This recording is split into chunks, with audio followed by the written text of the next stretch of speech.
पंजाब में क्या है? अकाली दल से कभी हाँ कभी ना बातचीत, कहीं कोई एग्रीमेंट कुछ हुआ है?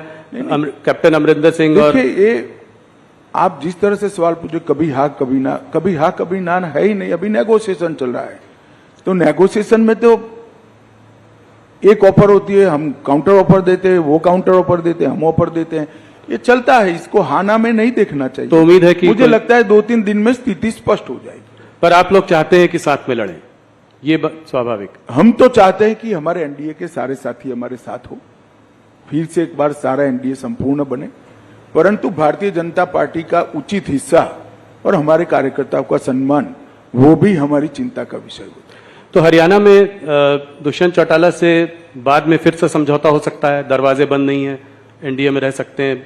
अभी तो आपने बहुत जल्दी होगी, अभी तो वो हमसे अलग हुए हैं, उन्होंने अपनी सीटें लड़ने का ऐलान किया है, तो अब तो आमने सामने चुनाव लड़ेंगे और जब नतीजे आएंगे तब देखेंगे, मगर अभी तो हम आमने सामने ही चुनाव लड़ रहे हैं।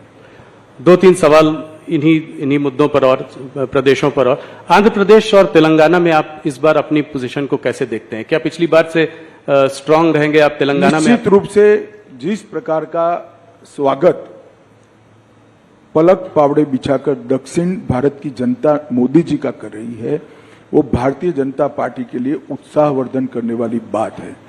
पहली बार भाजपा के किसी नेता को इतना सकारात्मक उत्साहजनक प्रतिसाद देश की जनता के, दक्षिण भारत की जनता से मिल रहा है, वो हमारे लिए बहुत आनंद का विषय है, उत्साह बढ़ाने वाला विषय है। मैं निश्चित रूप से मानता हूं कि दक्षिण के सभी 5 राज्यों में हमारी पोजीशन और कंसोलिडेट होगी, हम मजबूत होंगे और बढ़कर आएंगे। न केवल हम, हमारे साथी दल भी बढ़ेंगे।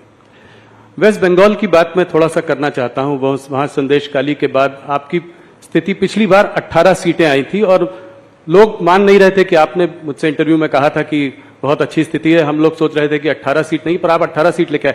इस बार आपको क्या लगता है, इससे बढ़ेगी और इसका क्या कारण है? मैं बॉटम का आंकड़ा भी कह देता हूं जी, क्योंकि चुनाव काफी बाकी है, वहां 7 चरण में चुनाव होना है। बॉटम का आंकड़ा हमारा 25 है। 25 से ज्यादा सीट हम निश्चित रूप से बंगाल में जीतेंगे।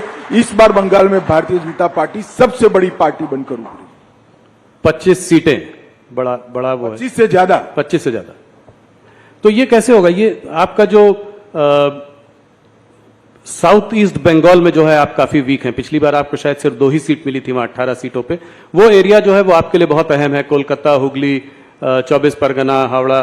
तो वहां पे कैसे करेंगे ये? वहां पे आपका संगठन भी उतना शायद स्ट्रांग नहीं है। देखिए, 2017 से भारतीय जनता पार्टी ने लगातार पश्चिम बंगाल में संगठन का भी विस्तार किया है और चुनावी सफलता के आंकड़ों में भी विस्तार किया है।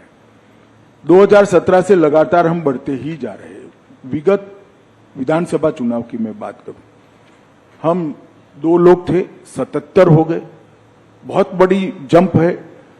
Congress 0, communist party 0। आज prime opposition Bharatiya Janata party वहां बनी हुई है। हमारी 2 लोकसभा की सीटें थी, 14 में, 19 में 18 हुई और इस बार हम 25 से काफी आगे निकलेंगे, ये मेरा विश्वास है। बंगाल की जनता 1 करोड़ों रुपया जो पकड़ा गया है, इसमें ईडी पर सवाल नहीं उठाती है, ममता जी पर सवाल उठाती है कि रुपया कहां से आता है, रुपया किसका है। ये रुपया बंगाल की गरीब जनता का रुपया है भैया। वहां पर मोदी जी की योजनाएं नीचे नहीं पहुंच रही है। डर है उनको कि इस योजना से मोदी जी लोकप्रिय हो जाएंगे। क्या दोष है बंगाल के गरीब लोगों का? क्यों 5 लाख तक का उनको स्वास्थ्य की सुविधाएं नहीं मिल रही? क्यों अनाज उनका कालाबाजारी में बेचा जा रहा है? क्यों नल से जल की योजना वहां ठीक से इंप्लीमेंट नहीं हो रही है? क्यों अब तक सीए से इनको महरूम रखा गया? केवल और केवल वोट बैंक की पॉलिटिक्स के कारण और भ्रष्टाचार के कारण।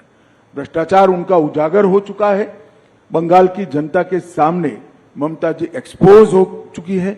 एक महिला मुख्यमंत्री के शासन में जिस तरह से संदेश खाली में सालों तक बहनों माताओं पर अत्याचार होते रहे और उनके पार्टी के नेताओं के द्वारा होते रहे, सुप्रीम कोर्ट और हाई कोर्ट को दखल करने पड़ते, तब जाकर अरेस्ट करते हैं। शर्म अलग बात है। उन्होंने वो बंगाली माताओं बहनों की बात कर रहा हूं, बंगाली माताओं बहनों की बात कर रहा हूं। उन पर आपके पार्टी के नेता अत्याचार करे, आप उनको अरेस्ट नहीं कर रहे हो, और हाईकोर्ट ने ऑर्डर करने पड़ते हैं। जी। बंगाल की जनता ये सब जानती है।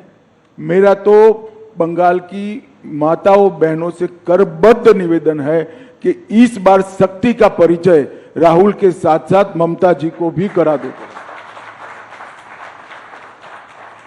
इस बार मोदी जी कश्मीर काफी दिनों बाद गए, आर्टिकल 370 रिपील होने के बाद उनकी बहुत बड़ी सभा हुई वहां पे। क्या आप लोगों को उम्मीद है कि वहां चुनाव में आप लोग अच्छा करेंगे? कश्मीर वैली में कोई अकाउंट खुलेगा?